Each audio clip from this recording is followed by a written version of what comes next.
Welcome to Stab the Dragon Productions for Rum and Rumors of Rum, episode number 2.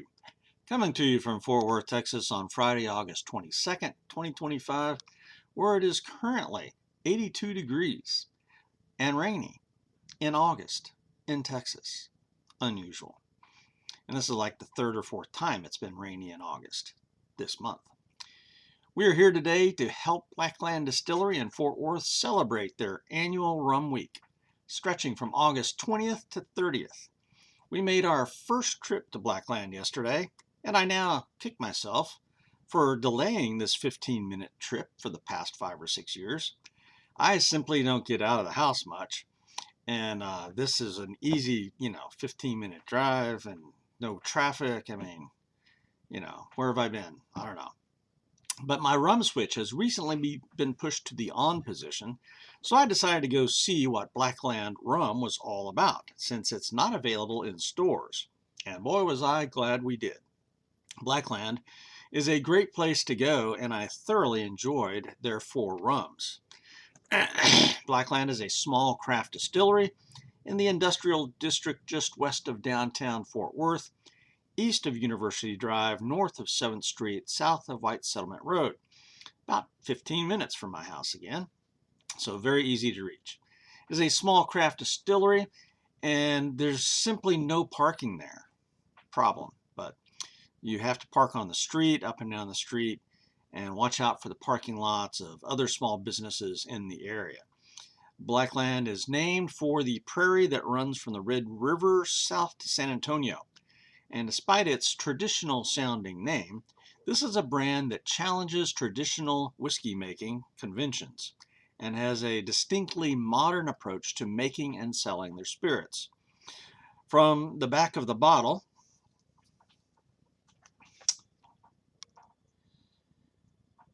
we use innovative distillation methods to produce remastered spirits for modern drinkers whose palate appreciates tradition but longs for tomorrow's taste. Interesting. They use some kind of a computerized high-tech still that they got from Europe, and then they put their spirits in fancy decanter style bottles like this one, and it's got a very simple understated label that just gives the very basics. The interior of the bar tasting room is done in black with mirrors and lights, giving it a very postmodern vibe, yet with maybe a touch of sci-fi film noir like Blade Runner. There is a little bit of natural light up at the top, but it's not real noticeable. In the small bar area, seating available probably for about 40, maybe a little bit more. You got booths, small tables, as well as the standard bar situation with bar stools. You can see the distilling area through a window there from the tasting room area, and so that's a nice touch. And this is a very different vibe from other distilleries I've been to, like Acre or Firestone and Robertson at TX Whiskey Ranch here in Fort Worth, which both have more of a traditional Fort Worth country family kind of a feel. Lockwood Distillery in Fort Worth is very light and airy with a ton of natural lighting and an outdoor patio restaurant. But it's a bit of the artsy vibe to it. And then I've been to Balcones Distillery in Waco. So I've not been to Trinity River in the home of Silver Star whiskey yet. I've not been there. There was some music playing at Blackland in the background, but it was so soft I don't even remember hearing it. My wife assured me that it was there, but not real memorable or loud music. There was no loud TV blaring. So it was really a very cozy, quiet, reasonably romantic place, I suppose. And that quiet was a plus for us. You could carry on a conversation without having to shout over loud music or TV. And we were able to talk with the people next to us. There was a booth next to us, and there was 3 people there. We had some good interchanges going on there. I saw a total of about 4 staff, but probably there was no more than 10 customers in and out the time that we were there. So it was a very, very light crowd for a Thursday afternoon. And two of the people there weren't really customers. They were a photography team doing something for the distillery. So, kind of a light crowd there. Of the four staff, there was our server, there was the bartender, mixologist, there was a manager that popped in and out, and we talked to her for a little bit. And then there was one other worker going back and forth to the distillery operation. And the staff that we spoke with were excellent, very pleasing, fun, helpful, competent. The server who came to our table was a lady who was very good with customers, helped us out quite a bit since this was our first time there, and really my first time, discovering rum in that kind of environment.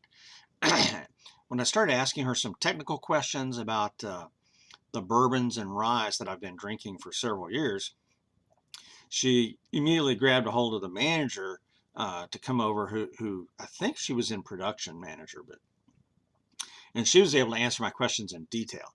And so that was very helpful. I had several questions about the mash bill of the ryes and the bourbons and the aging process. And so she really talked me through a lot of that stuff. The one thing that she struggled with, though, is I brought up the idea of the Texas funk that's common in Texas whiskeys, and how Blackland did not have the Texas funk, except maybe a little bit in their Prairie Gold, their premium bourbon, but very, very tiny.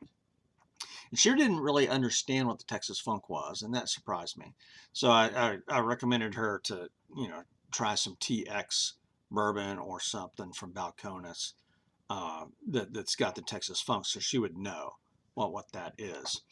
And basically, the Texas funk relates to aging the whiskeys in climate where the heavy impact of the heat, and what it does to the whiskey and the wood. And so it's a very woody, earthy flavor that gets imparted to Texas whiskeys. But Blackland does not have it. And so one of the reasons why is that they import large, like 80% of their rye and their bourbon comes from a distillery up north. It's either Wisconsin or Minnesota, I don't remember which. Okay, on to the rums, because that's what we're here to talk about.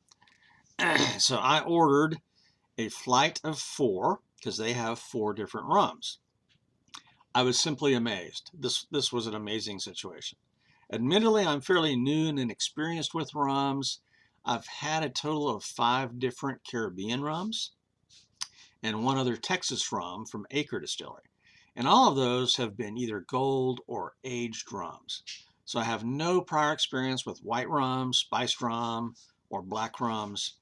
And in this flight, we had a white rum, a barrel-aged rum, spiced rum, and a blackstrap molasses rum, which is very sweet and dark.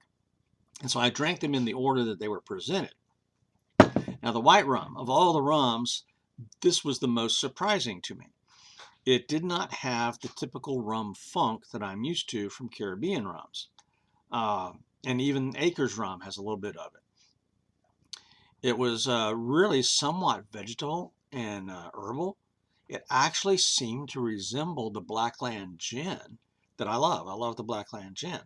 But it had a sweeter and gentler touch, and yet the flavor was kind of spicy herbal. So it was an instant winner for me. I've never had anything like it, really, except there's some kind of similarity in my head to gin. Next up was the barrel-aged rum, which is what I was expecting to like the most and planned on buying a bottle. But again, I did not get much of the rum funk with that I get with the Caribbean rums. It was mildly sweet, gentle, not quite as much flavors going on as the white rum, but it was still very good. I have to admit to being just a tad bit disappointed, though. Perhaps I should have had this one first, because that white rum really kind of spoiled me. And I failed to ask what the proof was or how long it had been aged. I would imagine it was 80 proof and aged for a couple of years, but I'm not positive. And the third spot was this, the spiced rum. And like the white rum, it was full of bold, spicy flavors, but instead of a gin-like herbal quality or vegetal, think more along the lines of fall spicy flavors. Mincemeat pie, pumpkin pie, fruit cake, spiced cake. And so to me, it evoked feelings of fall, the holidays, a campfire, there's leaves blowing and swirling in the wind. It was sweet, but not too sweet. Maybe perfect for a hot toddy. If I had to pick a whiskey it reminded me of, I would say the Jim Beam Winter Reserve bourbon. In the final place was the Blackstrap rum, made with molasses, the server told me, and it was as black as molasses. Now this one's pretty dark as well, but I think the Blackstrap was just a shade darker. Now I really do love molasses. I'll put it on biscuits or pancakes or waffles, mix it in with grits, whatever. So this rum was a sweet, but in a very dark way, bold.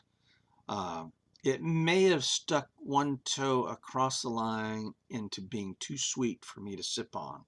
Neat.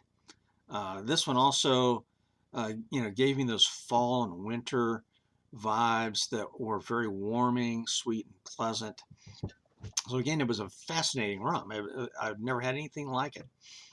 And, so I was pleased with the whole lineup. All four were very good, delicious, and different from anything in my prior experience. Now, my two favorites of the four was the white rum and the spiced rum. And that surprised me. Again, I was anticipating really liking and coming away with the aged rum. My server told me that the only two rums available for bottle purchase, though, were the barrel aged and the spiced. Both the white rum and the Blackstrap were only for the bar operations there. So it was a tough decision, but I did choose, obviously, to take home this spiced rum. After this flight of 4, which cost $16, I ordered a Captain's Quarters Old Fashioned with the barrel-aged rum, falernum syrup, and tiki bitters. And it had a little tiny orange slice on top. This Old Fashioned did not disappoint. It was unusual, it was different, it was delicious, and dare I say, exotic. This was definitely what I wanted to experience at Rum Week. The aged rum almost won me over with that cocktail for $14, but I stuck with the spiced rum here in the bottle for taking home. My wife had the Citrus Amore mocktail for $10. It had orgeat, whatever that is, lemon juice, and Lyre's Italian orange with sparkling water. She was very happy with this, and I tried a couple of sips, and it was delicious, I gotta say. My final analysis. Rum Week at Blackland Distillery in Fort Worth gets a solid A+ from me. Now, if you are in the DFW metro area and either like rum or like me are rum curious, then I would say come on over to Fort Worth and give Blackland a try. It was definitely worth the experience. Check the website for hours and days. I think they're usually closed Sunday, Monday, and Tuesdays, and they're open Wednesday through Friday starting at 4 p.m. and then Saturday they open earlier at 1 p.m. Rum Week only happens apparently once a year. I had never heard of it before, and the rums are not available in stores, only at the distillery. Tragic there. All right, I've opened this bottle and I'm going to give it a sample, but I won't review this yet.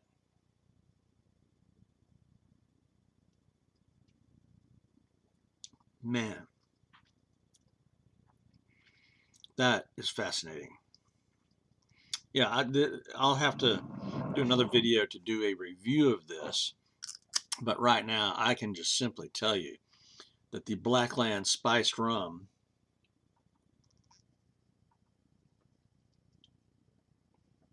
is amazing. Wow. Okay, like I said, I am rum curious.